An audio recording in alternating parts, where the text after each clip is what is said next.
What's up, guys? How's it going? Look who it is. It's me. It's TrukStuf in the flesh, and he said, JV, let's tackle this 37 clearance kit from AEV. Yes. So, what are we looking at today?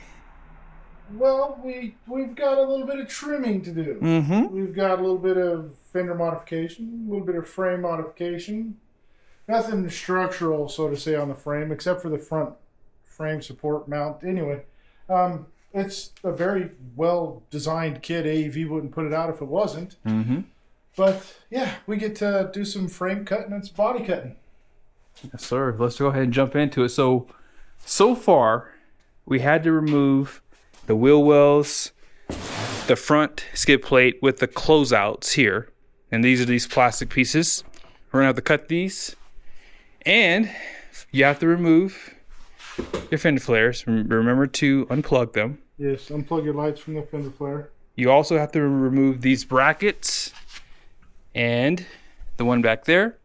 Those were 14s, and I believe these were 17. No, they were small. Well, no, these were 17s. Yeah, those are 10s. Those are 10s there. So yeah, at this point, most people are probably going to have problems with the cut. So yeah. What you got to do is you get the templates with the kit, and you've got to, we'll show you. You got to cut them out good, right? You got to make sure that you cut on the lines. So these are all of the different pieces that get cut out from the template patterns. Now we've got to get them put up to where we're going to actually make the cuts.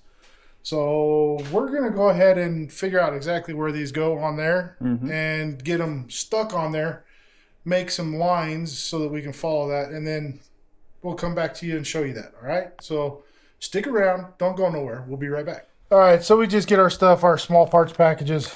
I don't throw these away yet because in the instructions, it's going to tell you to grab fastener out of package number, blah, blah, blah. So there we go. Set your stuff in a magnetic tray. Put them in there. Same with the other side. And this has a two-part, and you got these two little brackets in there. So bada bing.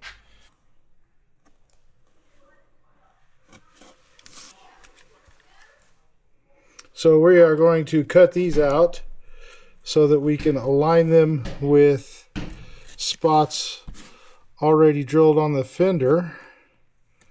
And once we get these cut out and get it aligned, then we can center punch that hole right there. Okay.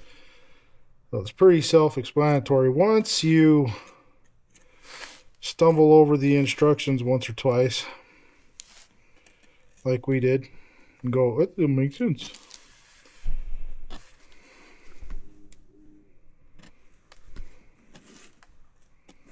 Be very careful. It's the little things right now that are going to really make it easier or not so easier when we get going on this. So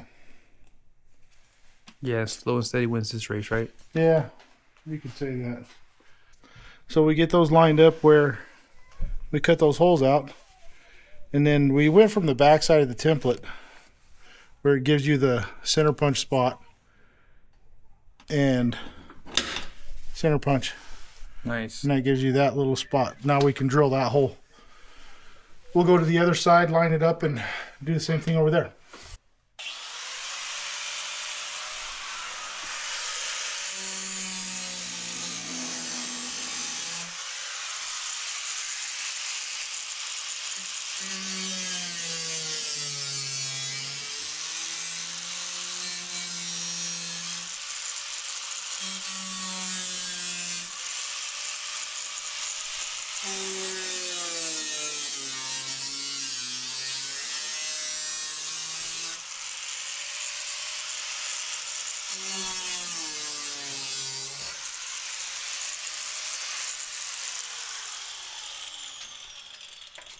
There's basic. We'll come through and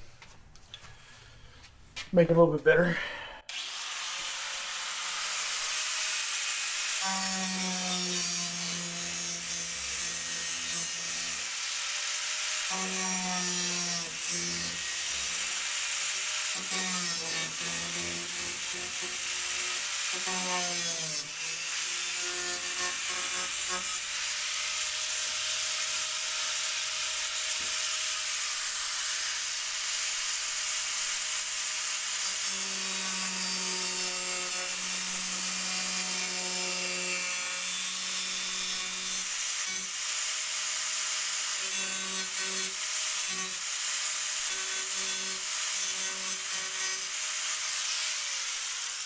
So now we've used the cutoff wheel to get to that point. We're going to take the really sharp edges off with it's a 60 grit, but it's worn down, so it's not going to just hog away a lot of metal really fast. So.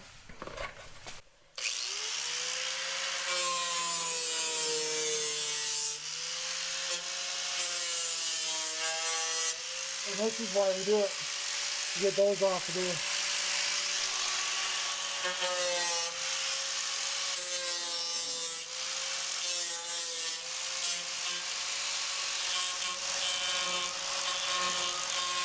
You got the template on here. Well, first of all, you're going to ask me, how did you get that wax off the frame, Jar? Figure it out on your own. It's not that hard, and give you a hint. It took about 5 seconds to get that wax off. Wasn't a chemical, wasn't a wire brush, was not a scraper. It was easy. Think about what is wax. Anyway, so we got the wax cleared off. Now we got the template drawn out on there. Now we get to go through and cut.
Trick from an old masonry guy I watched on YouTube one time, where you can radius with a fairly large cutoff wheel, but then I cut 2 pies out of that and then used a pair of channel locks, broke them off, and then sanded it all smooth, baby. That's how we like it, smooth. We want that to look good, smooth. There we go. So we're not going to show you every little step of this way, every little tip and trick, whatever.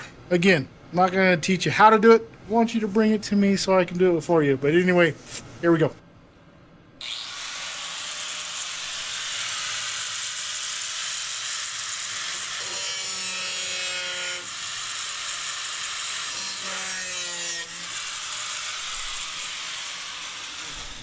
You're gonna have to take this pencil brace here, flip it on the opposite side. The bolts have to be going in a different direction as when you probably took it apart. That way you have more clearance. We already put up all the new hardware, bolts it in, so you're gonna reuse all the bolts. And now we just gotta figure out these brackets here. So you have a few here. And then from there, we'll let you guys know what's next. Okay, so when we're doing these closeouts, there's your best friend right there. So this is what it looks like after you get the 2 pieces put together. There's the other piece, and those are the pieces that we cut off of it, okay? So just take your time, follow the template diagram. You know, I trace it on there with a silver marker. We're gonna clean this silver marker off. And then once we get the multi-tool, it's gonna leave some little boogers on there. I just take a blade and I'll come through and trim them off, just like that, you see? So clean it up, make it look good. You don't have to cut no material off. You just want to make sure everything is nice and smooth. And then you have to leave. Yes, this little tab right here. Yes. You have to leave this little tab on there. Can you show them? Because you have Oh yeah. Yep, right there. that hole right there that's going to go through with that plastic rib nut. Lesson number 101 in using a multi-tool. Aim it at the project Pull trigger.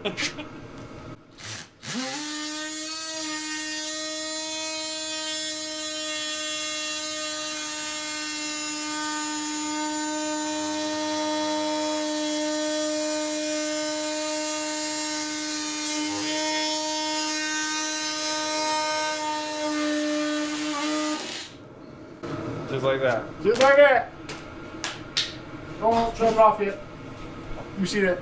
So, see all the little boogers that's left on there? You can't just let that stay there. So, we're going to come back through and we're going to scrape these things off, okay?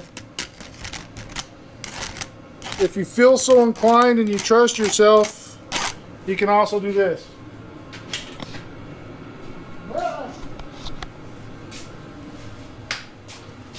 Sanding disc.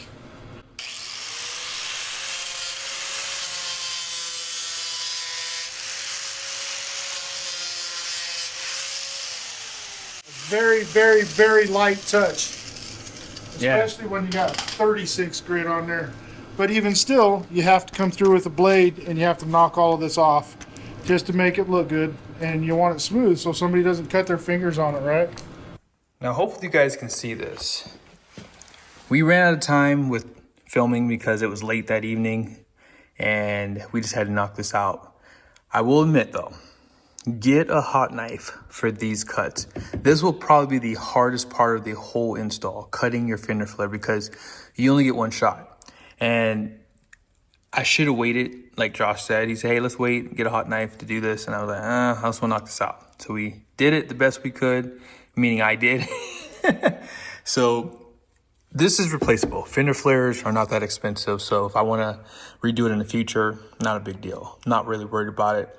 But what I'll tell you is, if you are running 37 by 12 and a halves, you probably could skip this kit. I'm running 38 by 13 and a halves. I have no lift yet. I am getting a lift really soon. So if you're running a 37 by 13 and a half or 38 by 13 and a half, by all means, you probably want to get this kit. But I think 37 by 12 and a halves, you can just do minor cuts here and there. You may have to lose your mud flap down here. And I want to say there are some other alternatives because this package is not cheap. And also, we did not make the cut on the fender well. I'm not even rubbing on it. So you can skip that cut on both sides. I'll show you the other side too. And the riveting tool, you don't need nothing fancy for the rivets. We forgot to show that to you, but yeah, on this side, it is rubbing just a hair. Let me see if I can zoom in for you. You can see right there, it's kind of touching. But again, I'm running 38 by 13 and a halves on a stock suspension AT4X. So again, this is a really expensive package for this clearance kit, but I will say it is worth it if you do plan on running bigger tires and if you really do go off-road. So that's the other thing. If you're someone that's really gonna be going off-road and you need that clearance, then yes, get the AEV clearance kit. Hope you guys enjoyed the video. Stay tuned for some more stuff on TrukStuf. See you guys soon.